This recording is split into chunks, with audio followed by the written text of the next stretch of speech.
الحمد لأهله والصلاة على أهلها أما بعد فأعوذ بالله من الشيطان الرجيم بسم الله الرحمن الرحيم إن عدة الشهور عند الله 12 شهرا في كتاب الله يوم خلق السماوات والأرض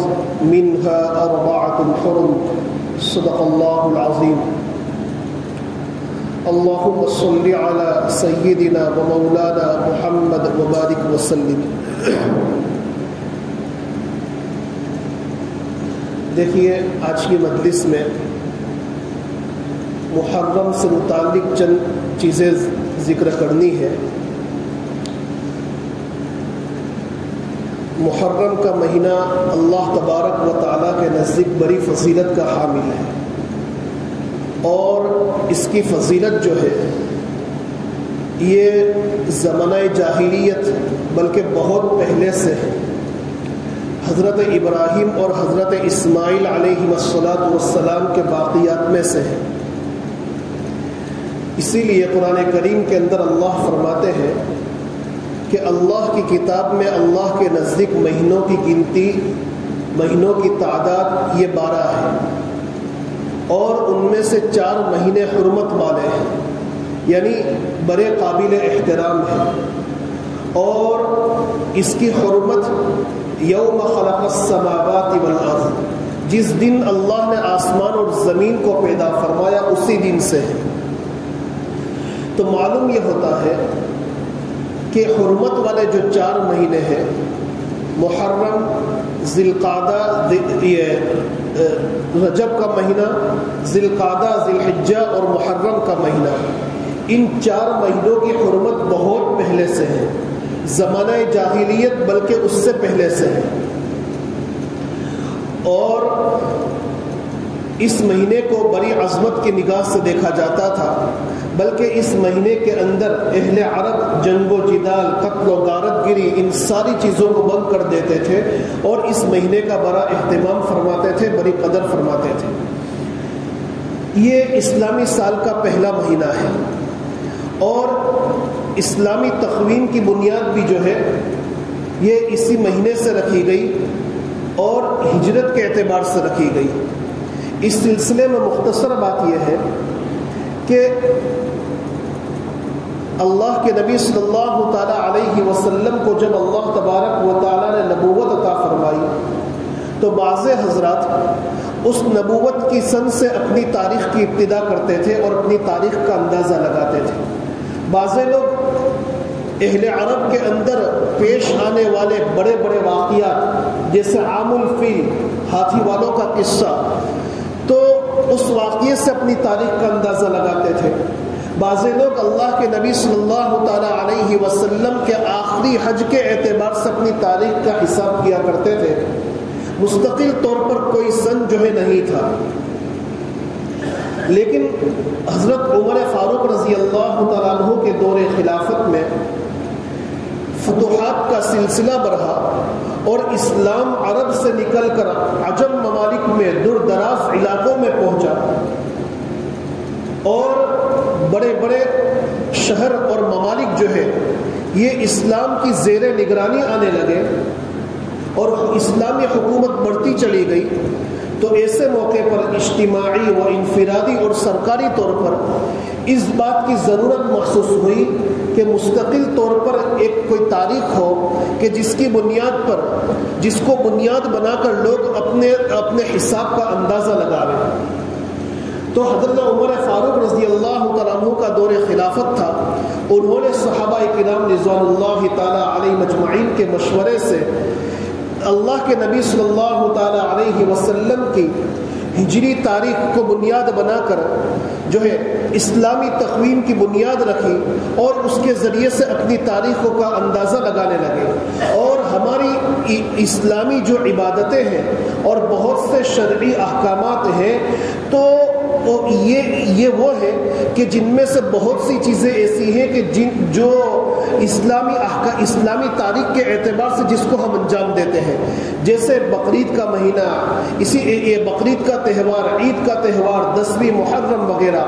اسی لیے حضرات علماء نے اس بات کو لازم قرار دیا، فرض کفایہ قرار دیا کہ اسلامی تاریخ کو یاد رکھنے کا اہتمام کیا جائے۔ اسی لیے ہم میں سے ہر مسلمان کو چاہیے کہ اس اسلامی تاریخ کو یاد رکھنے کا اہتمام کریں۔ ہم اپنی زندگی کے بہت سے امور انگریزی تاریخ کے حساب سے انجام دیتے ہیں، تو کم از کم کوئی ایک بات یا کم از کم ایک دو باتیں ایسی ہو ہمارے گھروں کے اندر کہ جس کے متعلق ہم اس کو یاد رکھنے کا اہتمام اسلامی تاریخ کے حساب سے کریں، تاکہ ہمیں بھی اسلامی تاریخ یاد رہے اور ہمارے گھر والوں کو، ہمارے بیوی بچوں کو بھی جو ہے اسلامی تاریخ یاد رہے۔ ورنہ عام طور پر پوزیشن یہ ہوتی ہے کہ اسلامی تاریخ کو تو درکنار، یہ کون سا اسلامی مہینہ چل رہا ہے ہمیں یہ بھی پتہ نہیں ہوتا، اس لیے اس کے یاد رکھنے کا اہتمام ہونا چاہیے۔ دوسرے نمبر پر جو ہے ماہ محرم کے اندر ہماری شریعت میں کیا رہنمائی ہے، اس کے متعلق بہت ہی آسان طریقے سے میں آپ کو بتلاتا ہوں کہ اگر کوئی ہمیں پوچھے یا ہمیں دوسروں کو بتلانا ہو تو ہم یہ کہیں کہ بھائی ماہ محرم کے اندر ہماری شریعت نے ہمیں 3 چیزوں کی رہنمائی فرمائی ہے، اور ان 3 چیزوں کے علاوہ کوئی بھی چیز ماہ محرم سے متعلق شریعت کے اعتبار سے نہیں ہے۔ کون سی 3 چیزیں؟ نمبر 1، ماہ محرم کے کسی بھی دن کا روزہ، یکم محرم سے لے کر 30ویں محرم تک کا کسی بھی دن کا روزہ، نمبر 1۔ نمبر 2، 10ویں محرم کا روزہ، اور نمبر 3، اپنے گھر والوں پر وسعت کا مسئلہ کہ کھانے پینے کے اعتبار سے ہم 10ویں محرم کو اپنے گھر والوں پر وسعت کریں۔ یہ 3 چیزیں ہماری شریعت کا حصہ ہے، اور ماہ محرم کے اندر ہمیں شرعی اعتبار سے رہنمائی کی گئی ہے۔ ان 3 چیزوں کے علاوہ جتنی بھی نئی چیزیں اس مہینے کے اندر داخل کی گئی ہیں وہ ہماری شریعت کا حصہ نہیں ہے۔ اب ان 3 چیزوں کی تھوڑی تفصیل سن لیجئے۔ سب سے پہلی چیز اس مہینے کے اندر ہے کہ اس مہینے کے کسی بھی دن کا روزہ، یکم محرم سے لے کر 30ویں محرم تک کسی بھی دن کا روزہ۔ تو اس باب میں مسلم شریف کے اندر اللہ کے نبی صلی اللہ تعالی علیہ وسلم کی روایت ہے، اللہ کے نبی علیہ الصلوۃ والسلام نے ارشاد فرمایا کہ افضل الصیام بعد شہر رمضان شہر اللہ المحرم، کہ رمضان کے مہینوں کے روزے کے بعد، رمضان کے مہینے کے روزوں کے بعد سب سے افضل روزہ اگر کوئی ہے تو وہ اللہ کے مہینے محرم کا روزہ ہے، یا اللہ کے مہینے محرم کا روزہ۔ دیکھو اس مہینے کی حرمت اور اس مہینے کی عظمت کو بتلانے کے لیے، اس مہینے کے احترام کو بتلانے کے لیے یہی بات کافی ہے کہ اس مہینے کی نسبت اللہ تبارک و تعالیٰ نے اپنی ذات کی طرف فرمائی۔ امام نووی رحمۃ اللہ تعالیٰ علیہ فرماتے ہیں کہ اللہ تبارک و تعالیٰ اپنی مخلوقات میں سے اسی چیز کی نسبت اپنی ذات کی طرف کرتا ہے جو چیز اللہ کے نزدیک قابل احترام ہوتی ہے۔ یہاں اللہ تبارک و تعالیٰ نے فرمایا، اللہ کے نبی علیہ الصلوۃ والسلام نے ارشاد فرمایا شہر اللہ المحرم، کہ اللہ کے مہینے محرم کا روزہ، محرم یہ اللہ کا مہینہ ہے۔ تو سب سے پہلی بات یہ ہے کہ اس مہینے میں روزہ رکھنا رمضان کے روزوں کے بعد سب سے افضل روزہ ہے، کسی بھی دن میں رکھ سکتے ہیں، 1 تاریخ سے لے کر 30ویں تاریخ تک کسی بھی دن میں، پہلی فضیلت ہے۔ دوسری بات، اللہ کے نبی صلی اللہ تعالی علیہ وسلم نے ارشاد فرمائی، حضرت ابن عباس رضی اللہ تعالیٰ عنہ کی روایت ہے کہ من صام یوما من المحرم، جو محرم میں کسی ایک دن میں روزہ رکھے گا تو فلہ بکل یوم 30 یوما، تو اس کو ایک روزے کا ثواب 30 روزوں کے برابر ملے گا، مہینہ بھر روزہ رکھنے کا اس کو ثواب ملے گا۔ تو یہ 2 روایتیں محرم کے مہینے میں روزہ رکھنے کے متعلق ہے، لہذا اگر کوئی آدمی محرم کے مہینے میں کے کسی بھی دن میں روزہ رکھنا چاہے تو یہ اس کے لیے بڑی فضیلت کی چیز ہے، اس کو رکھنے کا اہتمام کرنا چاہیے، رکھنا چاہیے اگر اللہ نے اس کو طاقت اور قوت دی ہے۔ دوسری چیز، 10ویں محرم کا روزہ، 10ویں محرم کے روزے کے متعلق اللہ کے نبی صلی اللہ تعالی علیہ وسلم نے ارشاد فرمایا کہ 10ویں محرم کا جو انسان 10ویں محرم کا روزہ رکھتا ہے تو اللہ تبارک و تعالی اس کے پچھلے 1 سال کے جو ہے صغیرہ گناہوں کو معاف فرما دیتے ہیں. پچھلے 1 سال کے صغیرہ گناہوں کو معاف فرما دیتے ہیں. کبیرہ گناہ تو بغیر توبہ کے معاف نہیں ہوتے. تو یہ 10ویں محرم کے روزے کی فضیلت ہے کہ 10ویں محرم کو روزہ رکھنے کی بنیاد پر اللہ تبارک و تعالیٰ پچھلے 1 سال کے صغیرہ گناہوں کو معاف فرما دیں گے. پہلی بات. دوسری بات یہ ہے کہ ایک حدیث شریف کے اندر ہے، مسلم شریف بلکہ بخاری شریف کے اندر، حضرت عبداللہ ابن عباس رضی اللہ تعالیٰ عنہ ارشاد فرماتے ہیں کہ جناب نبی کریم سرور دو عالم صلی اللہ تعالیٰ علیہ وسلم رمضان المبارک اور 10ویں محرم کے روزے کا اہتمام فرماتے تھے. اس سے معلوم یہ ہوتا ہے کہ 10ویں محرم کا روزہ رکھنا چاہیے، یہ بڑی فضیلت کا حامل ہے. اللہ کے نبی صلی اللہ تعالیٰ علیہ وسلم نے مستقل طور پر ہمیں رہنمائی فرمائی ہے. حضرت عائشہ صدیقہ رضی اللہ تعالیٰ عنہ ارشاد فرماتی ہے کہ زمانہ جاہلیت میں قریش 10ویں محرم کا روزہ رکھا کرتے تھے. پھر اللہ کے نبی صلی اللہ تعالیٰ علیہ وسلم بھی جو ہے 10ویں محرم کا روزہ رکھنے لگے. جب اللہ کے نبی صلی اللہ تعالیٰ علیہ وسلم ہجرت کر کے مدینۃ المنورہ تشریف لے گئے تو وہاں مدینۃ المنورہ پہنچنے کے بعد فصامہ وامر بصیامہ کہ آپ نے خود بھی مدینے کے اندر 10ویں محرم کا روزہ رکھا اور اپنے صحابہ کو بھی 10ویں محرم کے روزہ رکھنے کی تلقین فرمائی، حکم فرمایا. یہ اللہ کے نبی علیہ الصلوۃ والسلام کا معمول تھا. پھر جب رمضان کے روزے کی فرضیت اللہ تبارک و تعالیٰ نے نازل فرمائی تو اللہ کے نبی صلی اللہ تعالیٰ علیہ وسلم نے ارشاد فرمایا کہ من شاء صامہ ومن شاء ترکہ، کہ جو اللہ کے نبی نے اختیار دیا جو چاہے تو 10ویں محرم کا روزہ رکھے، چاہے تو اس کو چھوڑ دے. یعنی پہلے تو اللہ کے نبی علیہ الصلوۃ والسلام نے 10ویں محرم کے روزے کا حکم فرمایا. جب رمضان کے روزوں کی فرضیت نازل ہوئی تو اللہ کے نبی نے اختیار دیا چاہے تو 10ویں محرم کو روزہ رکھے، چاہے تو 10ویں محرم کو روزہ نہ رکھے. حضرت موسیٰ علیہ السلام کو اللہ تبارک و تعالیٰ نے فرعون سے اور فرعون کے ماننے والوں سے جو نجات عطا فرمائی وہ 10ویں محرم کا دن تھا کہ اللہ نے حضرت موسیٰ علیہ السلام کو اور آپ کی اتباع کرنے والوں کو عزت بخشی اور فرعون کو اور فرعونیوں کو اللہ تبارک و تعالیٰ نے ذلیل فرمایا. تو یہ 10ویں محرم کا دن تھا. تو حضرت موسیٰ علیہ السلام نے اس دن اللہ کے حکم اس نعمت کے یہ عظیم نعمت تھی تو اس نعمت کے شکرانے کے طور پر روزہ رکھا اور آپ کی اتباع میں یہود بھی جو ہے 10ویں محرم کو روزہ رکھا کرتے تھے. اللہ کے نبی صلی اللہ تعالیٰ علیہ وسلم جب مدینہ تشریف لے گئے تو آپ نے یہود سے یہ پوچھا کہ آپ 10ویں محرم کو کیوں روزہ رکھتے ہو؟ تو وہ یہود کہنے لگے کہ 10ویں محرم کو ہمارے نبی حضرت موسیٰ علیہ السلام کو اللہ تبارک و تعالیٰ نے عزت بخشی اور فرعون کو ذلیل فرمایا اور ان سے نجات عطا فرمائی، اس لیے ہم روزہ رکھتے ہیں. تو اللہ کے نبی علیہ السلام نے ارشاد فرمایا کہ نحن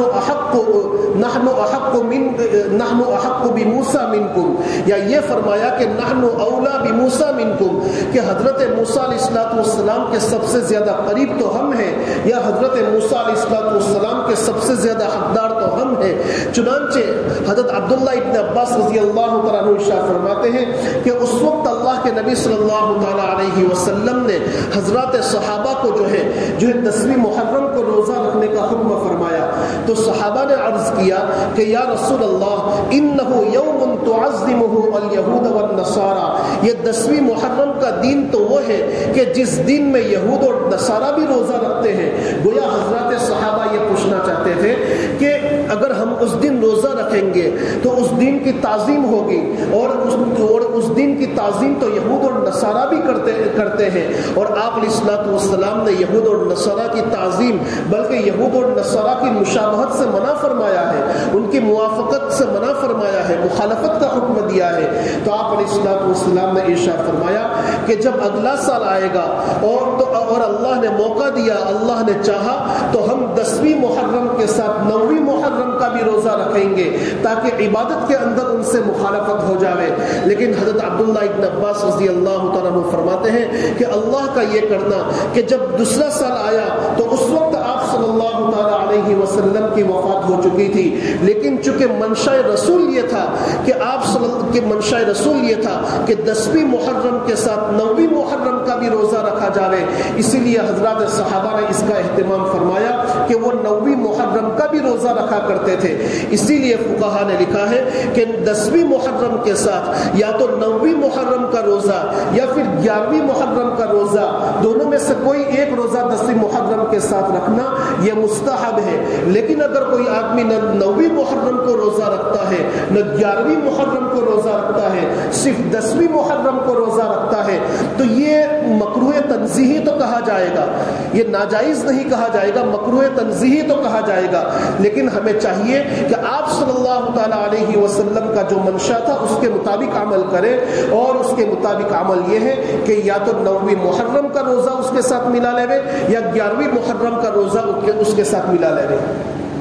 دیکھو اس عمل کے ذریعے سے ہماری شریعت کی خصوصیت کا اندازہ ہوتا ہے کہ ہمارا دین، ہمارا مذہب، ہماری شریعت تمام دینوں سے بالکل الگ ہے، اور اس کی امتیازی خصوصیات ہے کہ ہمارے دین کے اندر ایک ذرے کے برابر عبادات میں بھی وہ باتیں پسند نہیں کی گئی کہ جس میں دوسروں سے مشابہتیں لازم آتی ہیں۔ اللہ کے نبی صلی اللہ تعالیٰ علیہ وسلم کے اس فرمان کے اندر اور آپ کے اس عمل کے اندر میرے اور آپ کے لیے سبق یہ ہے کہ دیکھو روزہ تو ایک عبادت ہے، روزہ ایک عبادت ہے، انسان اللہ کو راضی کرنے کے واسطے روزہ رکھتا ہے، لیکن عبادت کے معاملے میں بھی شریعت نے جو ہے یہودیوں کی مخالفت کو ناپسند فرمایا، نصارہ کی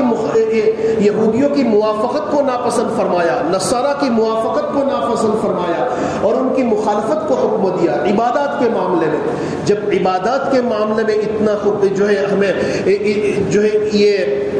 اہتمام کرنے کے لیے کہا گیا کہ ہم جو ہے اس طریقے سے روزہ رکھیں کہ ان کی موافقت لازم نہ آئے، تو پھر میرے بھائیوں دیگر وہ چیزیں کہ جو عبادت سے بالکل تعلق نہیں رکھتی، جو سراسر گناہ اور نافرمانی کے کام ہے، تو اس کے اندر ہمیں ان کی موافقت کا کیسے حکم جو ہے دیا جا سکتا ہے، ان کی موافقت ہم کیسے کر سکتے ہیں؟ مثال کے طور پر برتھ ڈے منانا، سالگرہ منانا، اس میں کیک کاٹنا، یہ عیسائیوں کی رسم ہے، اور آج ہمارے نوجوانوں کے اندر یہ معاملہ بڑھتا ہی چلا جا رہا ہے، اور ان کے والدین کو معلوم ہے کہ میری اولاد اپنی اسکول میں، اپنے کالج میں، اپنے دوست احباب کے ساتھ جو ہے اس طریقے کا ایام مناتی ہے، لیکن اس کے باوجود اپنے ان کے والدین ان کو سپورٹ کرتے ہیں اور ان کی مخالفت نہیں کرتے۔ میرے بھائیوں یہ سراسر گناہ اور نافرمانی کا کام ہے۔ جب عبادات کے اندر ان کی مخالفت کا حکم دیا گیا تو یہ تو نافرمانی کا کام ہے۔ من تشبہ بقوم فہو منہم، یاد رکھنا جن کے طریقوں کو اپناتے ہیں نا، یہ اس بات کی علامت ہے کہ ہم ان سے محبت کرتے ہیں۔ بھائی جب محبت ہوگی تبھی تو ہم ان کے طریقوں کو اپنائیں گے، ورنہ اگر اللہ کے نبی سے محبت ہوتی تو ہم اللہ کے نبی کے طریقوں کو اپناتے۔ ہمارے چہروں پر داڑیاں آتی، ہمارے جو ہے پائجامے تخنوں سے اوپر ہوتے، ناجائز کام ہماری زندگی سے ختم ہو جاتے۔ تو گویا اس بات کے اندر اللہ کے نبی صلی اللہ تعالیٰ علیہ وسلم نے ہم کو یہ تعلیم دی کہ اس بات میں یہودیوں کی اور نصارہ کی مخالفت کرو۔ تو عبادات کے اندر جب ہم کو روکا گیا ہے تو دیگر کاموں کے اندر ہمیں اور زیادہ ان کی مخالفت کرنی چاہیے اور جو ہے بچنے کا اہتمام کرنا چاہیے۔ یہ دوسری چیز۔ اور تیسری چیز ہے کہ 10ویں محرم کو اپنے اہل و عیال پر جو ہے وسعت کرنا۔ تو اس کے باب میں ایک حدیث ہے، اللہ کے نبی علیہ الصلوۃ والسلام نے ارشاد فرمایا، من وسع علی نفسه واهله وسع اللہ علیہ سائر سنته، کہ جو شخص اپنی ذات پر اور اپنے گھر والوں پر محرم کی 10ویں تاریخ کو یوم عاشورہ کو وسعت کرے گا کھانے پینے کے اعتبار سے، تو اللہ تبارک و تعالیٰ سارے سال اس پر جو ہے وسعت کا معاملہ فرمائے گا۔ گویا فقر و فاقہ سے سال بھر حفاظت ہوگی، رزق میں برکت ہوگی۔ تو اس کے لیے طریقہ یہ ہے کہ عام دنوں میں ہم جو چیز کھاتے ہیں تو اس سے زیادہ بہتر چیز جو ہے پکاوے، اس سے زیادہ اچھی چیز جو ہے، اس سے زیادہ چیزیں ہم اپنے گھر والوں کو جو ہے پکا کر کھلاوے، حتیٰ کہ اگر رشتہ داروں میں، پڑوسیوں میں، محلوں میں اگر کوئی بیمار ہے، کمزور ہے، ضرورت مند ہے، غریب ہے، تو ان کا بھی خیال کر کے ان کو بھی کھلاوے۔ لیکن یاد رکھ لیں احادیث کے اندر صرف وسعت کرنے کے لیے کہا گیا. یہ نہیں کہا کہ 10ویں محرم کو کھچڑا پکانا چاہیے, مچھلی پکانی چاہیے. آج عام طور پر یہ جو ہے رواج بن چکا ہے کہ اس دن کو مچھلی پکانی چاہیے, اس دن کو کھچڑا پکانا چاہیے, فلاں چیز نہیں. شریعت میں اس کا کوئی حکم نہیں ہے. شریعت میں ہم کو اتنا حکم دیا گیا کہ اپنی وسعت کے مطابق ان پر جو ہے وسعت کیجیے. کھانے پینے جو بھی چیز آپ اچھی کھلاوے, عام دنوں سے زیادہ بہتر پکا کر کھلائیے, تو انشاءاللہ اس کی برکت سے سارے سال اللہ تبارک و تعالی وسعت کا معاملہ فرمائے گا. اللہ تعالی ان باتوں کو سمجھنے کی توفیق عطا فرماوے اور اس کے مطابق عمل کی توفیق عطا فرماوے. وآخر دعوانا ان الحمد للہ رب العالمین.